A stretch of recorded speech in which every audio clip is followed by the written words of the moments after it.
Naisip mo na ba kung ano ang tahimik na sinasabi ng iyong katawan tungkol sa iyong hinaharap? Kapag tayo ay lumampas na sa 60 taong milestone, bawat taon na lumilipas ay nagiging lalong mahalaga. Ang kamanghamanghang katotohanan ay na ang iyong katawan ay nagbibigay na ng mga pahiwatig tungkol sa iyong potensyal na haba ng buhay. Habang ang ilan sa atin na nasa 60s at 70s ay patuloy na nagpapakita ng sigla at kalinawan ng isip, ang iba naman ay maaaring mapansin ang unti-unting pagbaba ng enerhiya at pagkilos. Ano ang nagkakaiba?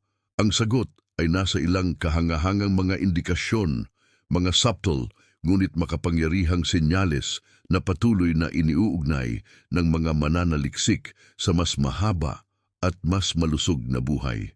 Ngayon, ibabahagi ko ang 7 senyales na nakabase sa siyensya na maaaring maghayag ng iyong potensyal na haba ng buhay pagkalipas ng 60.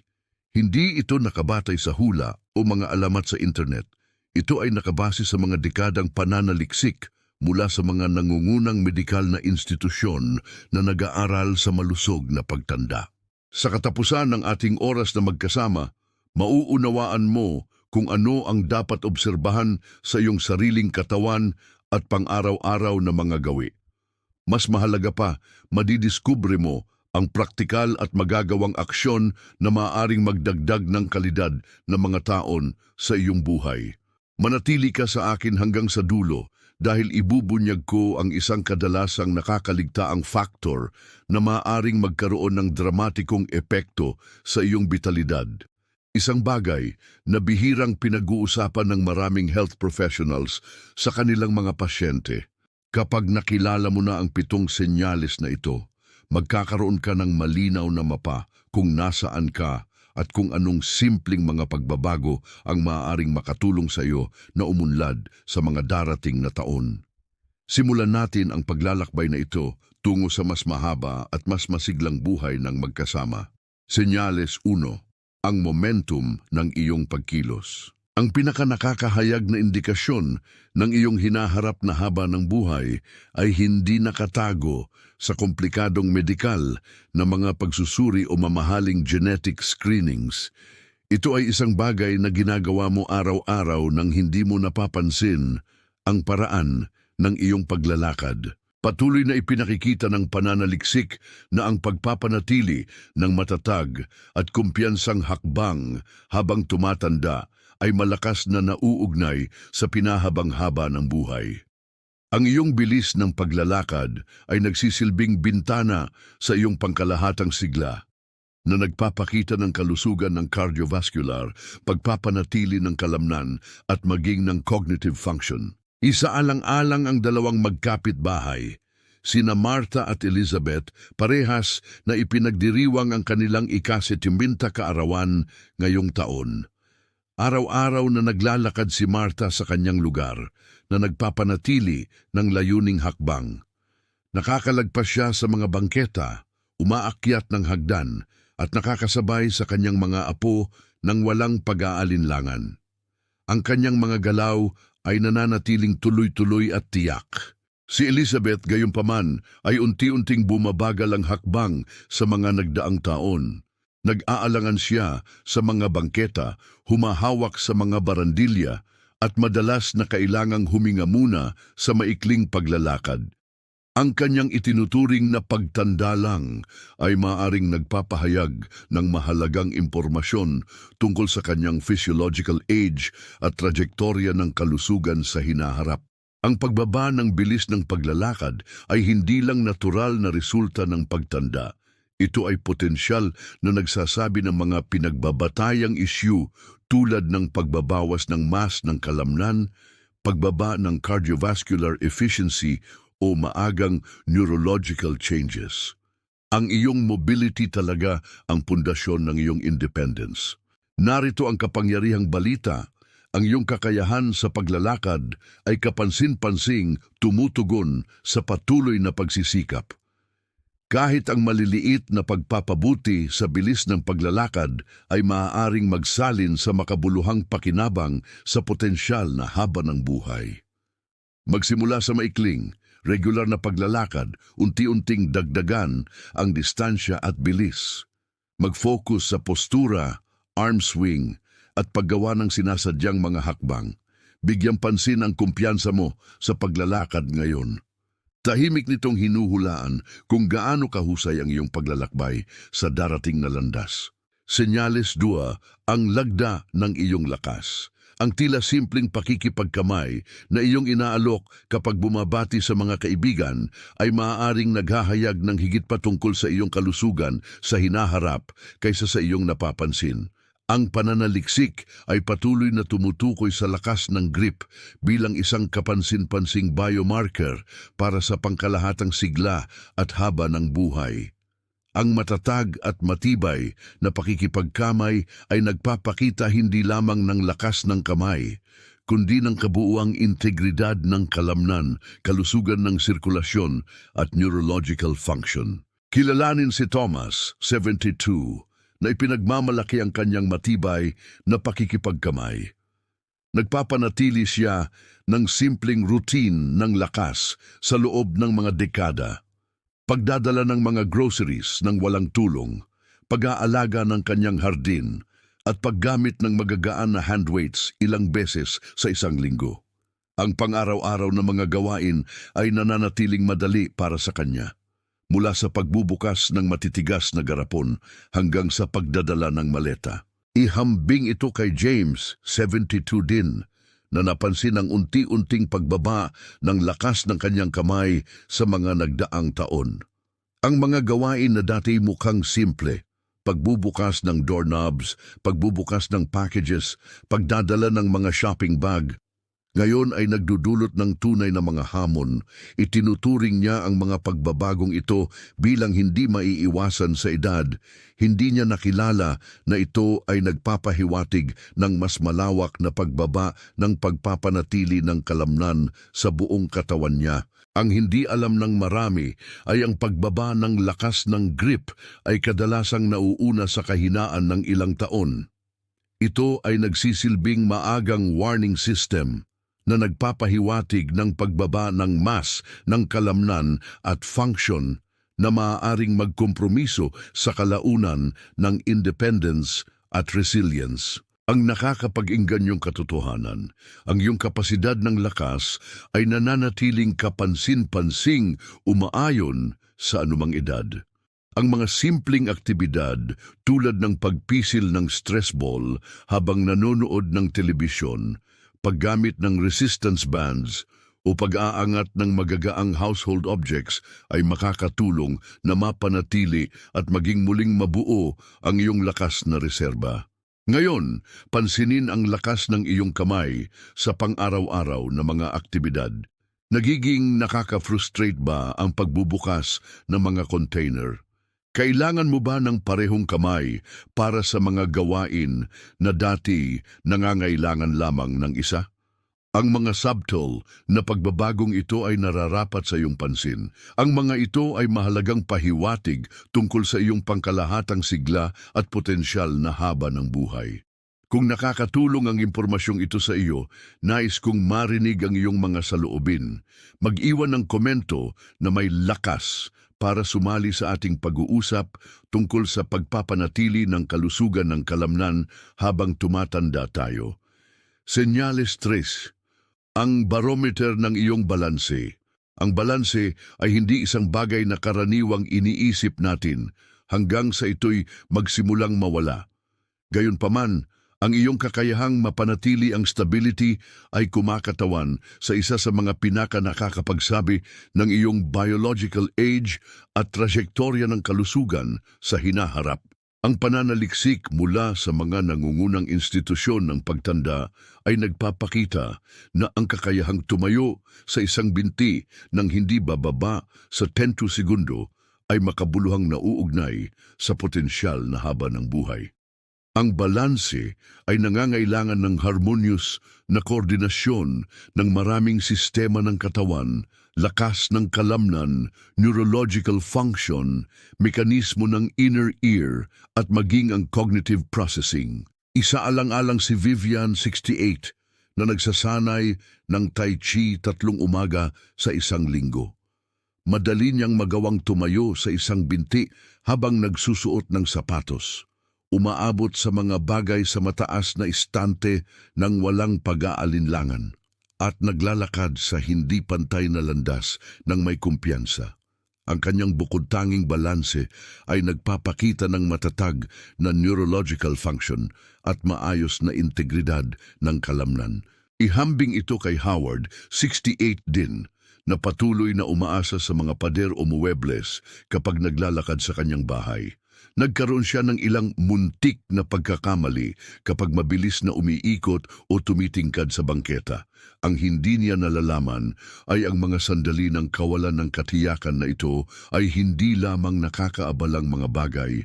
Ang mga ito ay mahalagang senyales tungkol sa trahektorya ng kanyang pangkalahatang kalusugan. Ang pagbabawas ng balanse ay kadalasang nauuna sa malubhang pagkahulog ng ilang buwan o kahit taon. Bawat kaganapan ng kawalan ng katiyakan ay nagbibigay ng mahalagang impormasyon tungkol sa kung gaano kahusay ang pag-uugnayan ng iyong nervous system, kalamnan at utak. Ang magandang balita, ang balanse ay tumutugon ng kapansin-pansin sa nakatuong pagsasanay. Subukan ang simpleng assessment na ito. Sa isang ligtas na kapaligiran malapit sa pader, o matibay na upuan para sa suporta, subukang tumayo sa isang paa ng 30 segundo. Ang pagkakaroon ng problema sa gawaing ito ay hindi nangangahulugang ikaw ay nakatakdang magkaroon ng problema, ngunit ito ay nagmumungkahi ng isang lugar na nararapat kaagad na bigyang pansin. Ang mga simpleng pang-araw-araw na pagsasanay ay maaaring makabuluhang mapabuti ang iyong katiyakan. Subukang magsipilyo habang nakatayo sa isang paa, malapit sa counter para sa kaligtasan. Magsanay ng heel-to-toe na paglalakad na parabang nasa isang imaginary na linya o isaalang-alang ang banayad na mga aktibidad na nakafocus sa balanse tulad ng Tai Chi o mga partikular na yoga poses. Ang iyong katiyakan ngayon ay tahimik na naghuhula ng iyong mobility bukas. Sa pamamagitan ng pagkilala at pagtugon sa mga subtle na pagbabago sa balanse ngayon, ikaw ay direktang namumuhunan sa iyong hinaharap na independence. Senyales 4, ang iyong restorative rhythms. Ang kalidad ng iyong tulog pagkatapos ng 6-2 ay naghahayag ng hindi pangkaraniwang impormasyon tungkol sa iyong potensyal na haba ng buhay. Ang tulog ay hindi lamang pahinga. Ito ang panahon kung kailan ginagawa ng iyong katawan ang pinaka-sophisticated na trabaho ng pagsasaayos, pagkonsolida ng mga alaala at paglilinis ng mga nakakapinsalang protina mula sa iyong utak. Ang pananaliksik mula sa mga espesyalista sa gamot na pangtulog ay nagpapatunay na ang pagpapanatili ng pare-pareho at pampanubalik na mga pattern ng pagtulog habang tumatanda tayo ay malakas na nauugnay sa pinahabang-haba ng buhay at pagpapanatili ng cognitive function. Isaalang-alang si David, 74, na nagpapanatili ng regular na schedule ng pagtulog. Karaniwang nakakaranas ng 78 oras ng medyo hindi naabala na pahinga. Nilimitahan niya ang oras ng screen sa gabi, pinapanatiling malamig at madilim ang kanyang kwarto, at gumigising ng natural na nakakaramdam ng kasiglahan. Si David ay nananatiling matalino, emosyonal na matatag at may lakas sa buong araw. Ihambing ito kay Patricia, 73, na ang tulog ay naging pataluyo ng pataluyo. Nahihirapan siyang makatulog, madalas na gumigising sa buong gabi at kadalasang nakakaramdam ng pagod kahit na sapat ang oras sa kama. Ang hindi niya nalalaman ay ang kanyang pagkagambala ng tulog ay hindi lang hindi komportable. Ito ay potensyal na kumukompromiso sa kanyang kalusugan sa maraming antas. Ang mahinang kalidad ng tulog ay nagpapabilis sa cognitive aging, nagpapahina sa immune function at nagdaragdag ng inflammation. Lahat ng mga factors na maaaring makabuluhang makaapekto sa haba ng buhay. Ang koneksyon sa pagitan ng pagkagambala ng tulog at mga kondisyon tulad ng cardiovascular disease, diabetes at cognitive decline ay maayos na naitatag sa medikal na pananaliksik. Kung nakakaramdam ka ng madalas na paggising sa gabi, hindi nakakadama ng pahinga kahit sapat ang oras sa kama, o nakakaranas ng pagod sa buong araw, isaalang-alang ang mga mataas na epektong estratehiya. Magtatag ng pare-parehong oras ng pagtulog at paggising kahit sa weekends.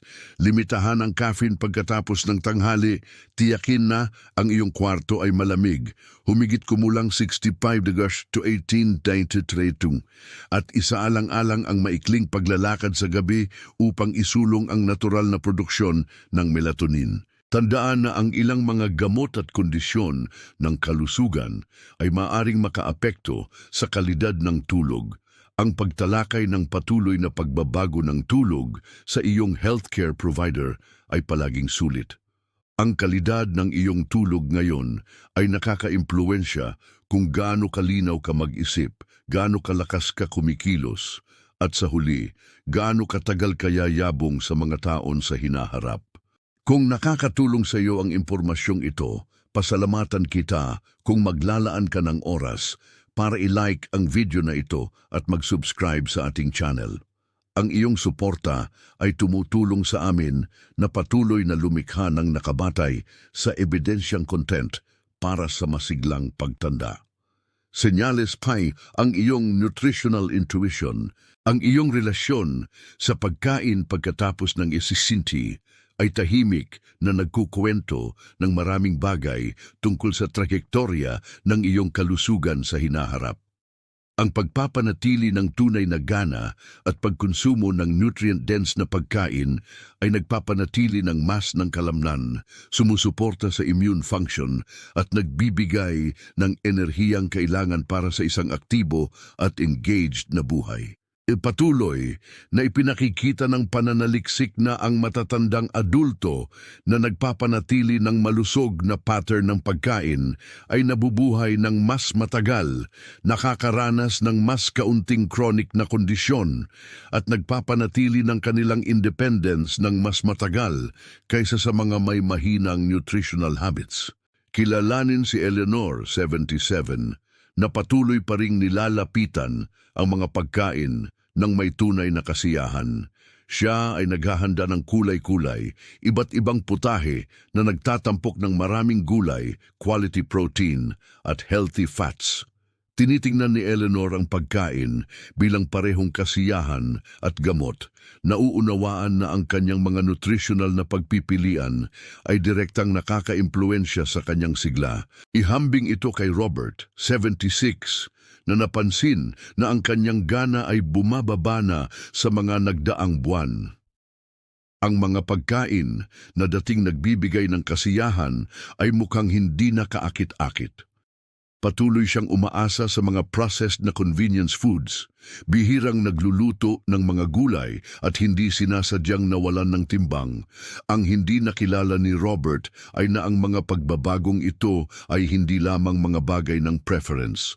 Ang mga ito ay potensyal na mahalagang mga babala.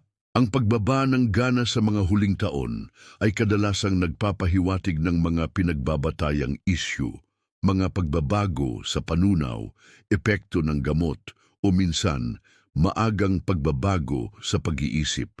Kapag ang nutritional intake ay naging hindi sapat, ang katawan ay nagsisimulang kumain ng muscle tissue para sa enerhiya na nagpapabilis ng kahinaan at nagkokompromiso sa resilience. Bigyang pansin ang mga subtle na pagbabago sa iyong relasyon sa pagkain.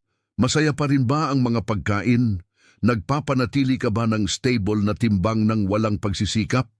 Nakakakuha ka ba ng sapat na protina, karaniwang 0.7 gramo kada pound ng timbang ng katawan araw-araw? Nagsasama ka ba ng iba't ibang kulay ng prutas at gulay? Ang simpleng mga estratehiya ay maaaring mapahusay ang gana at nutritional quality. Kumain kasama ang iba hanggat maaari. Social meals enhance intake. Tiyakin ang sapat na protina sa bawat pagkain, isama ang mga pagkaing mayaman sa omega-3 fatty acids at isaalang-alang ang timing ng mas malaking pagkain sa unang bahagi ng araw kapag ang gana ay kadalasang mas malakas. Ang iyong mga nutritional na pagpipilian ngayon ay bumubuo sa katawan na iyong sasakyan bukas sa pamamagitan ng pagkilala at pagtugon sa mga subtle na pagbabago sa gana o pattern ng pagkain. Gumagawa ka ng malalim na investment sa iyong potensyal na haba ng buhay. Senyales 6, ang iyong resilience response o kung paano ka tumutugon sa hindi maiiwasang mga hamon ng buhay pagkatapos ng 6-2 ay maaaring isa sa mga pinakamalakas na predictors ng iyong haba ng buhay. Ang iyong kapasidad sa pamamahala ng stress ay hindi lamang nakakaapekto sa iyong emosyonal na kalusugan.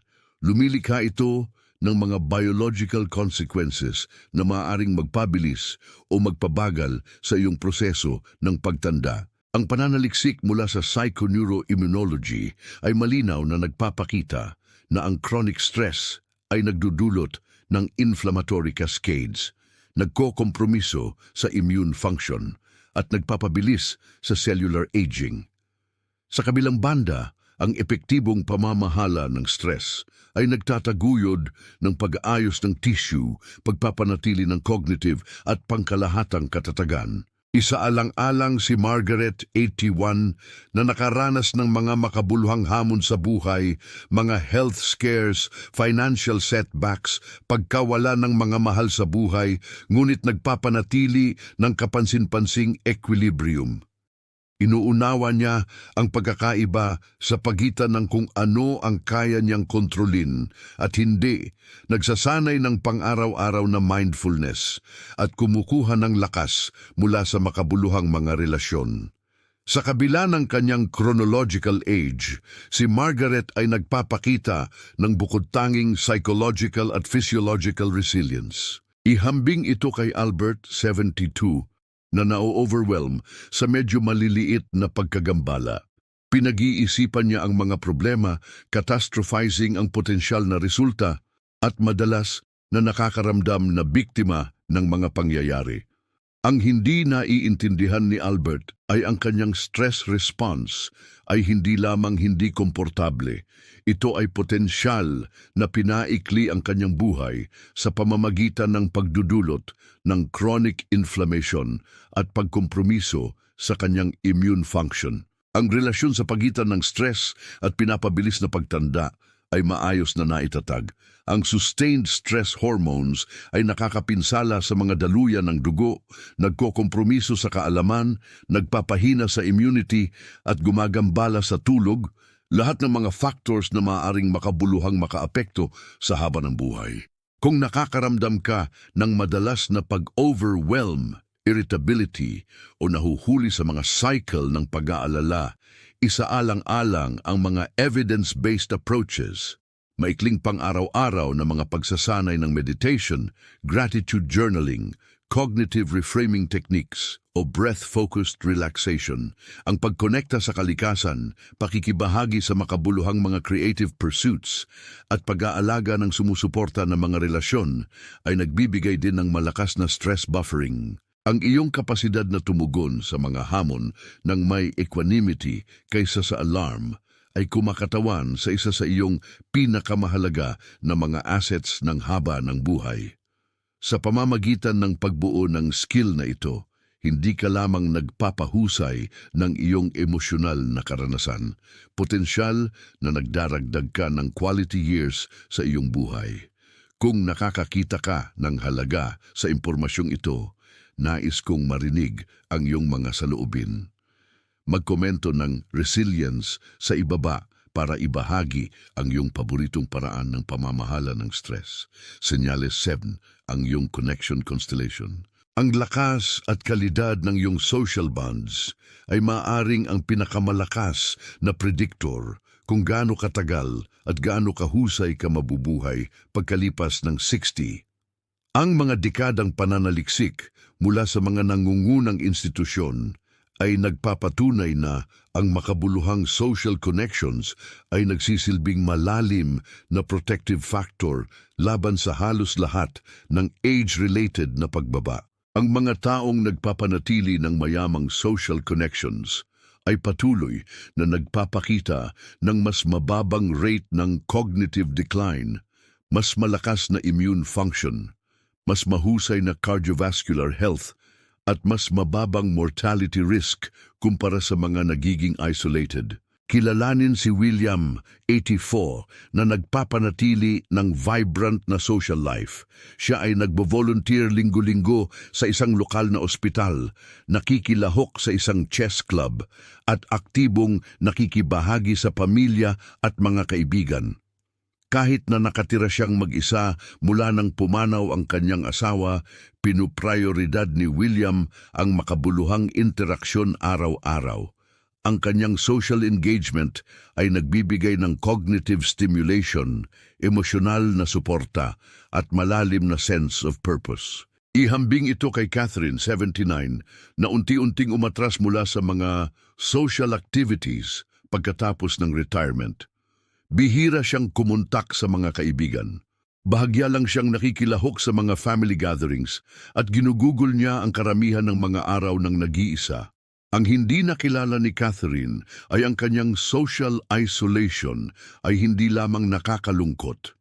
Ito ay potensyal na kasing pinsala sa kanyang kalusugan tulad ng pagsigarilyo ng 15 sigarilyo araw-araw. Ang mga physiological mechanisms ay malinaw, binabawasan ng social connection ang mga stress hormones, pinatatatag ang immune function, binabawasan ang inflammation, at kahit impluensya sa gene expression tungo sa mas malusog na patterns.